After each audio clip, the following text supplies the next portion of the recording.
하나님 말씀 창세기 22장 1절부터 해서 14절까지 말씀입니다. 그 일 후에 하나님이 아브라함을 시험하시려고 그를 부르시되 아브라함아 하시니 그가 이르되 내가 여기 있나이다. 여호와께서 이르시되 내 아들 내 사랑하는 독자 이삭을 데리고 모리아 땅으로 가서 내가 내게 일러준 한 산 거기서 그를 번제로 드리라. 아브라함이 아침에 일찍이 일어나 나귀의 안장을 지우고 두 종과 그의 아들 이삭을 데리고 번제에 쓸 나무를 쪼개어 가지고 떠나 하나님이 자기에게 일러주신 곳으로 가더니 제3일에 아브라함이 눈을 들어 그곳을 멀리 바라본지라. 이에 아브라함이 종들에게 이르되 너희는 나귀와 함께 여기서 기다리라. 내가 이 아이와 함께 저기 가서 예배하고 우리가 너희에게로 돌아오리라 하고, 아브라함이 이에 번제나무를 가져다가 그의 아들 이삭에게 지우고 자기는 불과 칼을 손에 들고 두 사람이 동행하더니 이삭이 그의 아버지 아브라함에게 말하여 이르되 내 아버지여 하니 그가 이르되 내 아들아 내가 여기 있노라. 이삭이 이르되 불과 나무는 있거니와 번제할 어린 양은 어디 있나이까. 아브라함이 이르되 내 아들아 번제할 어린 양은 하나님이 자기를 위하여 친히 준비하시리라 하고 두 사람이 함께 나아가서 하나님이 그에게 일러주신 곳에 이른지라. 이에 아브라함이 그곳에 제단을 쌓고 나무를 벌려놓고 그 아들 이삭을 결박하여 제단 나무 위에 놓고 손을 내밀어 칼을 잡고 그 아들을 잡으려 하니 여호와의 사자가 하늘에서부터 그를 불러 이르되 아브라함아 아브라함아 하시는지라. 아브라함이 이르되 내가 여기 있나이다 하매 사자가 이르되 그 아이에게 내 손을 대지 말라. 그에게 아무 일도 하지 말라. 내가 내 아들 내 독자까지도 내게 아끼지 아니하였으니 내가 이제야 내 하나님을 경외하는 줄을 아노라. 아브라함이 눈을 들어 살펴본즉 한 순양이 뒤에 있는데 뿔이 수풀에 걸려 있는지라. 아브라함이 가서 그 순양을 가져다가 아들을 대신하여 번제로 드렸더라. 아브라함이 함께 했습니다. 아브라함이 그 땅 이름을 여호와 이레라 하였으므로 오늘날까지 사람들이 이러기를 여호와의 산에서 준비되리라 하더라. 아멘. 이 말씀의 축복과 은혜가 저와 여러분과 여러분의 남은 인생에 함께하게 되기를 예수님의 이름으로 축복합니다. 한번 따라하세요. 지금까지 에베네셀, 오늘은 임마누엘, 내일은 여호와 이레.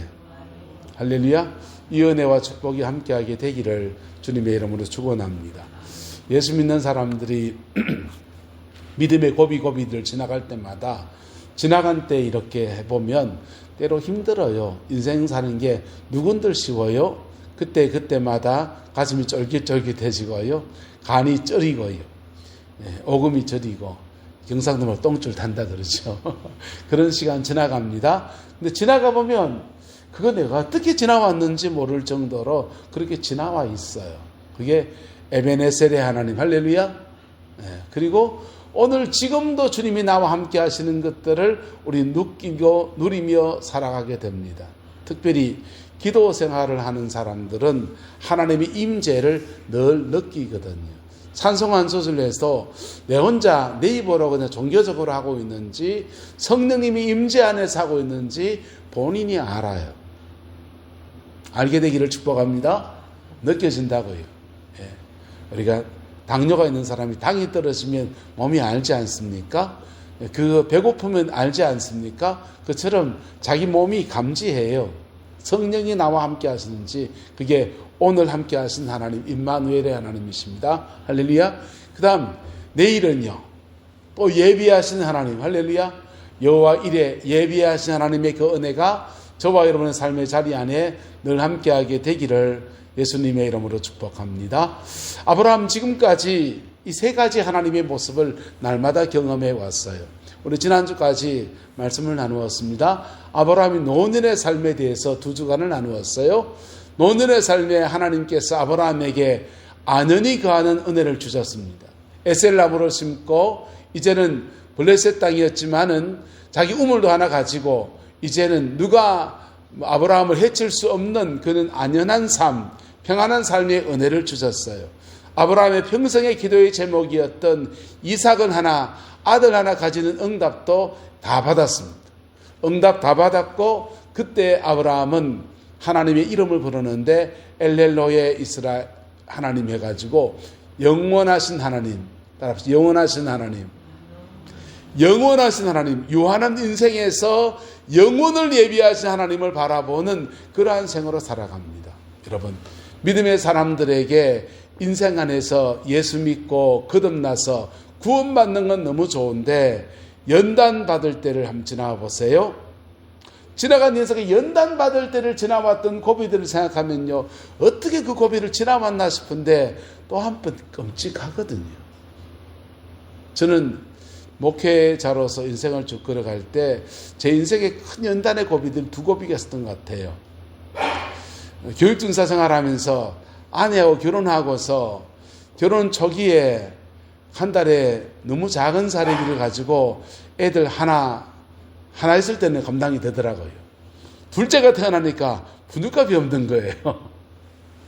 분유값이 없어서 처음으로 형님한테 자존심 꺾고 형 돈 좀 빌려둬가 이랬습니다. 그리고 석 달 뒤에 전임 들어가니까 그때 갚을게 이랬어요. 그게 제 인생에서 교육진사 생활을 지나갈 때 재정의 어려움을 지나가는 광야 생활이었습니다.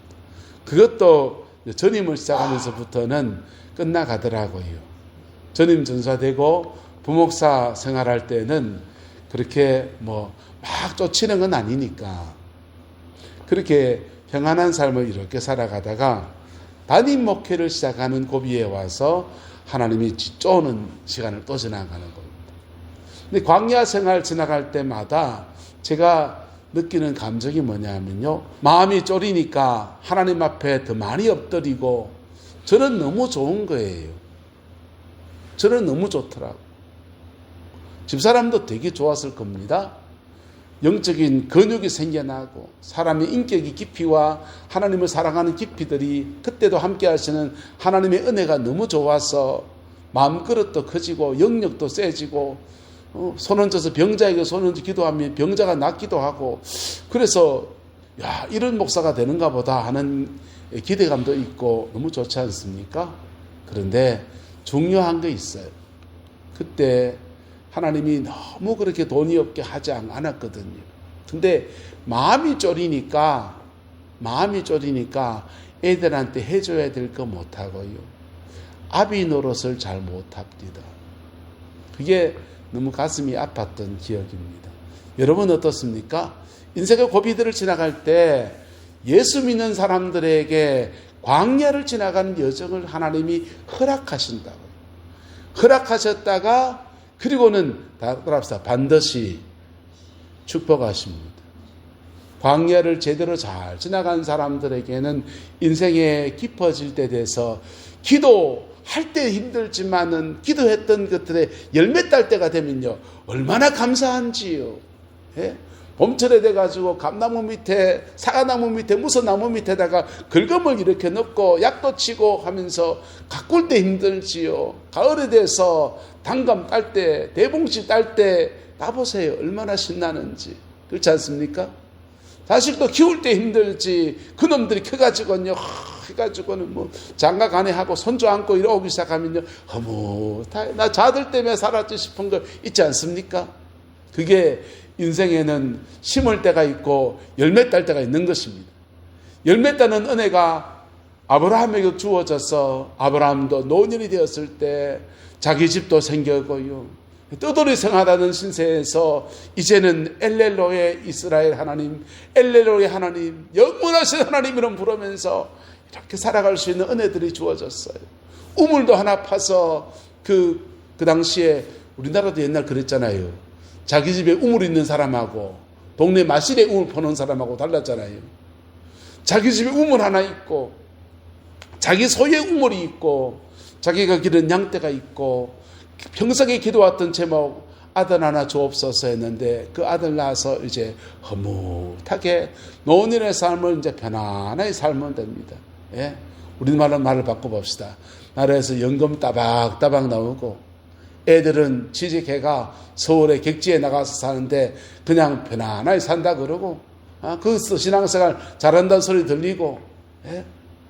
그리고는 부부 사이에 젊은 딸은 티격태격했는데 살다 보니 짝짝꿍이 딱 맞아가지고 안성에 맞춤이 돼가지고는 싸울 일도 없고 텃밭에 상추 심어놓고 그다 가지고는 깻잎전에다가 이렇게 해가지고 전 구워서 오늘 뭐 먹까 내일 뭐 먹까 내일 맛집 어디 갈래 일주일에 한 3번은 맛집 가자 이러면서 노년의 삶을 사는 아브라함의 이야기입니다. 그런 아브라함에게 하나님이 갑자기 황당한 얘기를 하십니다. 그 일 후에 하나님이 아브라함을 시험하시려고 그를 부르시되 아브라함아 하시니 그가 이르되 내가 여기 있나이다. 그리고 말씀하십니다. 내 아들 내 사랑하는 독자 이삭을 데리고 모리아 땅으로 가서 내가 내게 일러준 산 거기서 그를 무엇으로 드리라? 번제로 드려라. 이거 아브라함이 하나님의 음성인지 사탄이 한 말인지 분별해 봐야 될까요? 직감적으로 알까요? 내용상 분별해 봐야 될 얘기예요. 할렐루야. 내용상은 하나님이 인신제사를 요구하신 분이 아니시잖아요. 하나님의 성품에. 그렇잖아요. 그래서 내용상 분별해 봐야 돼요. 근데 아브라함이 지금 하나님과 함께 산 세월이 몇 년입니까? 75세에 부름받아서 100세에 이삭을 낳았어요. 그리고도 이삭이 이제 좀 자라나서 이 장작짐을 짊어질 만한 나이가 됐으니까 8살, 9살. 근 30년 넘게 하나님과 교제하고 하나님과 사귀고 이런 사람들은요 거의 분별할 필요가 없습니다. 이게 듣는 순간 하나님의 음성이다 아니다 알아요. 집에 신랑하고 이래 오래 살다 보면은 여보 하는 소리 하고 구분할 수 있습니까 없습니까? 옆집 아저씨가 하는 말하고 우리 신랑이 하는 말하고 구분할 수 있습니까 없습니까? 그냥 듣는 순간 아는 거죠. 아브라함도 이게 하나님의 음성인 줄 압니다. 그런데 순종하기에 어려운 음성을 주님이 주시는 거예요. 네 독자, 네 사랑하는 독자 이삭을 데리고 모리아 땅으로 가서 내가 내게 일러준 한 산 거기서 그를 번제로 드리라. 이스라엘의 외경 이런 데 보면요 아브라함에 대해 이 아브라함의 심정을 이야기하는데 하나님도 희한타. 줄 때는 언제고 또 단락할 때는 언제고 그래 해놨어요. 근데 하나님은 아브라함을 뭐 하시려고 시험하셨다는 겁니다. 뭐 하셨다? 시험하셨다. 여러분 하나님이 우리에게 시험하시는 것과 사단의 시험은 달라요. 사단의 시험은 유혹이라고 번역되어져요. 뭐라고 한다고요? 유혹.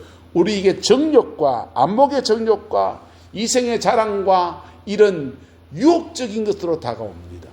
마음을 뒤흔들면서 다가와요. 근데 하나님의 시험은 그렇지 않고 테스터예요. 그 사안을 그냥 딱 말하는 겁니다. 그래서 하나님은 지금 왜 아브라함에게 이 시험을 줄까요? 아브라함은 이제 더 이상 기도의 제목이 없어요. 아브라함은 이제 더 이상 그냥 구할 거 없어요. 더 바랄 것 없어요.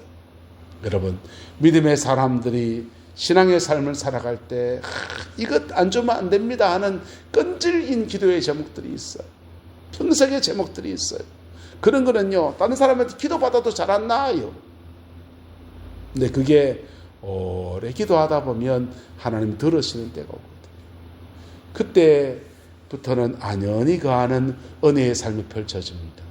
그때부터 그가 주의해야 될 게 몇 가지 있어요.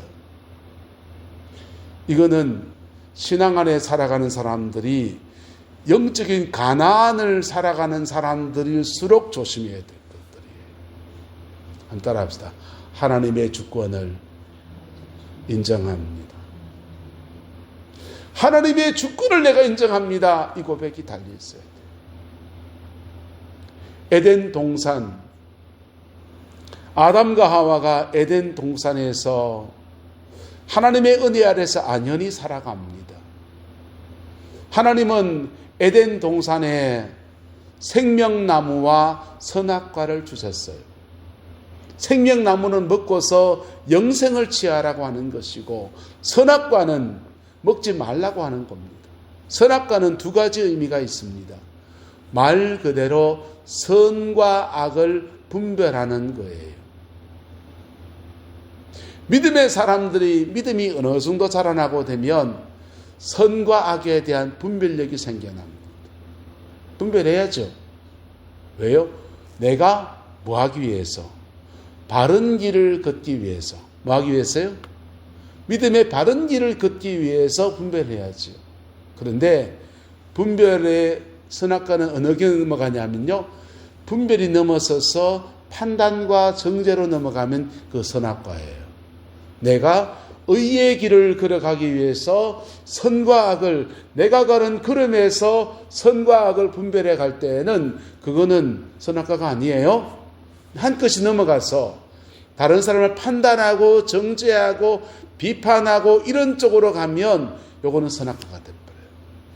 믿음 안에서 그거 먹지 않게 되기를 예수님의 이름으로 축복합니다. 두 번째 선악과의 의미는 뭐냐 하면, 두 번째 선악과의 의미는 에덴 동산 전체가 누구 겁니까? 하나님 거예요. 누구 거예요? 하나님 거라고. 하나님 건데 하나님이 에덴 동산에는 모든 것을 자유하게 하셨어요. 자유하게 하셨는데 이것 하나 건드리지 말라 하는 것은 왜 건드리지 말라 그러냐? 요거 건드리면 에덴 동산의 주인이 누구다? 하나님 말고 내가 할래요 하는 겁니다. 신앙생활 이렇게 하고요, 광야를 이렇게 지나고 분별력이 생겨나고 성경 말씀 좀 읽고 배우고 하고 나면 무엇이 하나님의 뜻인 줄 좀 알아요. 그런데 그 아는 것들이 다른 사람을 판단하고 정죄하고 이런 쪽으로 뻗어가면 내 스스로 자꾸 뭘 먹는 거다? 선악과를 먹는 거예요. 두 번째는요, 신앙생활 이만큼 하고요, 저도 목회 한 30년 되네요. 30년 목회 이렇게 하고 나면요, 하나님이 좀 불편해요. 저는 무슨 말인지 압니까? 내 마음대로 좀 하고 싶은데 말이에요.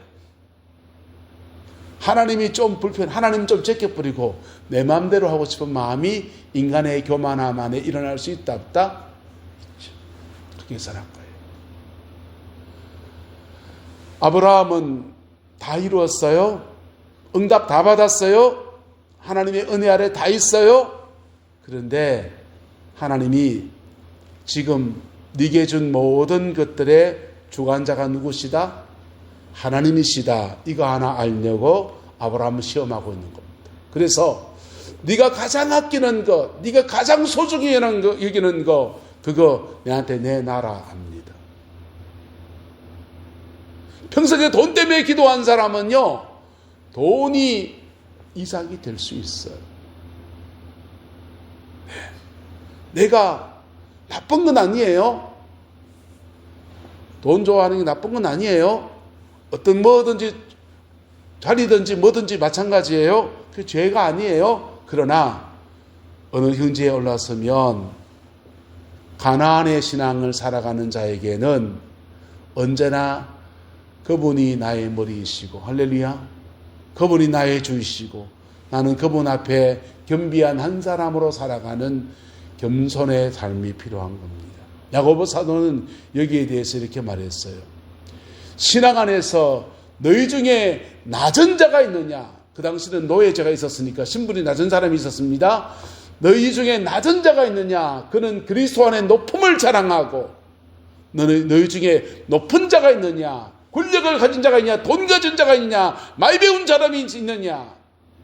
은사가 더 많은 받은 사람이 있느냐? 너희 중에 높은 자는 한 따라합시다. 그의 낮아짐을 자랑할지. 그의 낮아짐을 자랑하라. 낮아짐을 자랑이 뭡니까? 내 위에 누가 있다? 하나님 계시다. 내 위에 누가 있다? 하나님 계시다. 내 위에 하나님 계시다. 그럴 때요, 우리는 늘 겸손한 한 피조물의 자리에 서는 겁니다. 그분의 주권을 인정할 그때마다 내가 그렇게 소중히 여기는 것이 나의 우상이 되지 아니하고 하나님의 쓰임새에 맞게 적절히 쓰임받는 은총의 역사로 그렇게 나타나게 돼요. 할렐루야. 그 은혜와 축복이 저와 여러분과 함께하게 되기를 예수님의 이름으로 축복합니다. 아브라함은 지금 이 시험에 걸려 있는데요, 이게 가나안의 삶을 살아가는, 광야를 지나고 영적인 어떤 고비를 지나서 가나안을 살아가는 모든 사람에 걸리는 문제예요. 부모 세대가 광야를 지나가는 삶을 살아가고 자녀선들에게 하나님의 은혜 아래에서 열매 따는 때가 자녀들 세대에게 일어난 가정이 있거든요. 그 가정이 걸려 있어요. 하나님이 그 가정에 물질을 주셔요. 하나님이 그 가정에 사회적 지위를 높여주셔요. 하나님이 그 가정에 많은 것을 주셔요. 그때에 내 위에 누가 있다?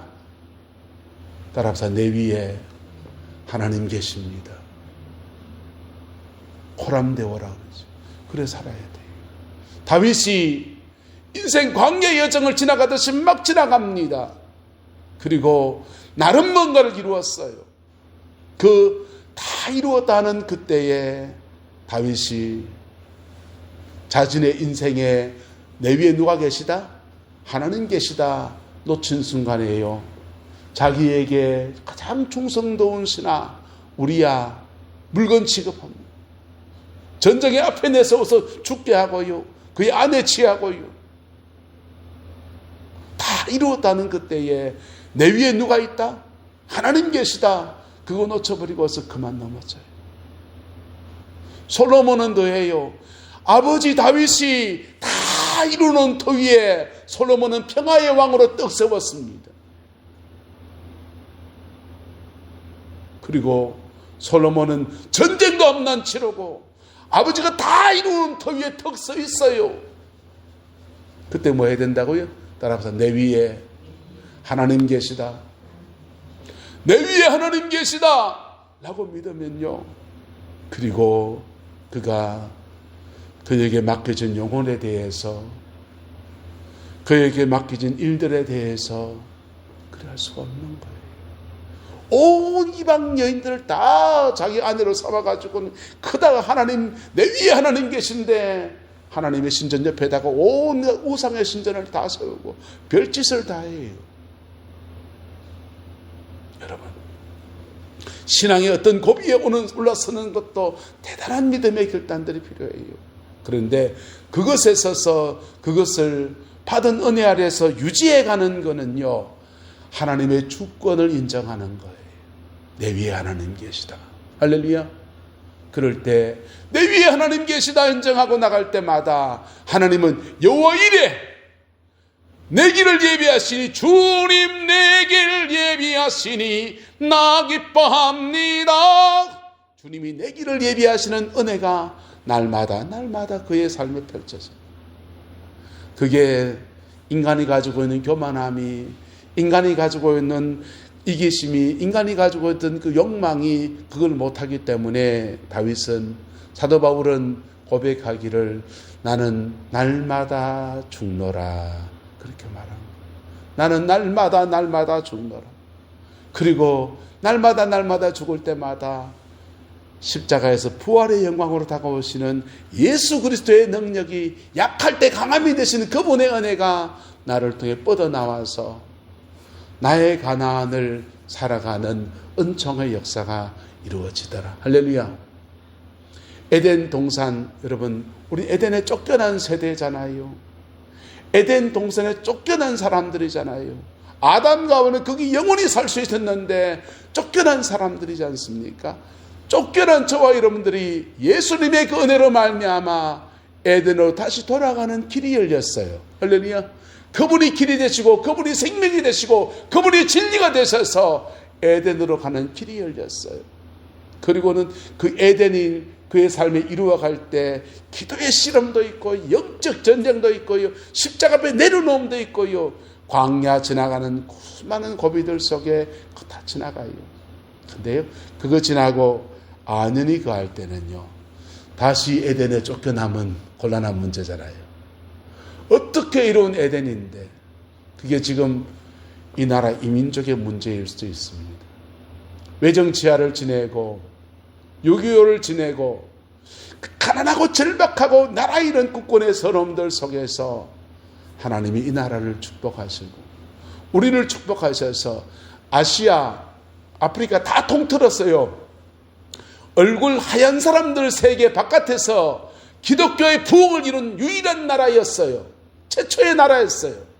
그리고 그 나라들 중에 복음화와 산업화와 민주화가 함께 이루어진 가장 소중한 나라가 조국 대한민국입니다. 근데 우리의 믿음의 선배들이 그걸 이루기 위해서 기도로 실험하고 산에 올라가서 굶고 기도하고 산업 현장에서 그냥 피땀 흘려 일하고 월남 가서 돈 벌어오고 그러는 터위에 우리 같은 세대가 살고 우리의 다음 세대가 살아가는데 지금 우리 안에 하나님 그분의 주권이 어디 있습니까? 지금 우리 안에 내 위에 하나님 계시다, 이거 어디 갔습니까? 그거 잃어버리면 다시 광야 한 바퀴 돌아라. 이스라엘 백성은 가나안 땅 들어가서 다 차지하고 난 뒤에 7 족속은 남겨놨어요. 그게 찌르는 가시처럼 계속 긁어치는 제목이었고요. 그것 때문에 하나님 신앙 잃어버리지 않고 그래 몸부림쳐 갔어요. 그러다가 다윗의 때에 모든 것을 회복하는 은혜를 입었다가 그 뒤로는 계속 내리막 가다가 부자 3대 못 간다 하는데 꽤 많이 갔어요. 꽤 많이 가고 가다가 바벨로니아가 등장했을 때 나라가 망해버린 거예요. 여러분, 우리나라 기독교 들어온 지 150년 조금 더 됐습니다. 그만 안에 많은 것을 이루었는데 하지만 뼛속 깊이 기독교 문화가 이 땅 가운데 있는 거 아니에요. 유럽 산업이 한국에 와서 60년대, 70년대 그랬습니다. 대한민국에 와보니까 예배당 안에는 기도원에 가니까는 하나님 계신데 길바닥에 하나님 안 계시네 이랬어요. 그리고 자기 나라 자랑했습니다. 독일은 예배당 안에는 교인 3명 앉고 4명 앉아있고 예배당 안에 하나님 안 계시지만은 길바닥에 하나님 계십니다. 그렇게 말했습니다. 무슨 말이냐 하면 그 나라의 정치, 경제, 사회, 문화 전반에는 2000년 동안 이어진 기독교 문화가 쫙 깔려 있는데 단지 교회에 사람이 없을 뿐입니다 라고 말했던 겁니다. 지금 어떻습니까? 그 나라들 다 개판됐습니다. 하나님이 그분이 나의 머리에 있다, 이거 다시 회복해야 합니다. 할렐루야. 그럴 때 유럽 땅에도 한국 땅에도 저 미국 땅에도 다시 복음 안에서 우리에게 허락하시는 가나안의 놀라운 축복이, 에덴의 놀라운 축복이 다시 이루어지는 은혜가 있는 겁니다. 한번 따라합시다. 너희 중 가난한 자는, 낮은 자는 예수님 안에서 높음을 자랑하고 세상 속에서 높은 자는, 교회에서 높은 자는 하나님 안에서 낮아짐을 자랑하고 그 은혜와 축복 안에 가나안의 축복, 에덴의 축복이 저와 여러분의 가정 안에, 우리 교회 안에 충만하게 되기를 예수 이름으로 축복합니다. 기도하겠습니다. 좋으신 아버지 하나님, 아브라함의 신앙의 시험과 여호와 이레 하시는 하나님의 은혜를 함께 나누었습니다. 이 나라 이민족도 지금 위기를 지나갑니다. 전 세계 기독교 세계권 전체가 위기를 지나가고 있습니다. 주님, 이 땅의 신앙의 틀을 다시 회복할 수 있도록 인도하여 주시고, 이 고비를 넘어서 여호와 이래 하나님 이것 주시려고 이 테스트를 허락하셨구나라고 하는 감격과 은혜가 이 민족 가운데, 아버지 하나님 우리 교회 가운데, 우리의 남은 인생 가운데 자녀 손들 속에 아름답게 나타날 수 있도록 은총을 더하여 주옵소서. 여호와께서 온전한 은혜와 사랑으로 함께해 주시길 원합니다. 예수님의 이름으로 축복하며 기도드리옵나이다. 아멘.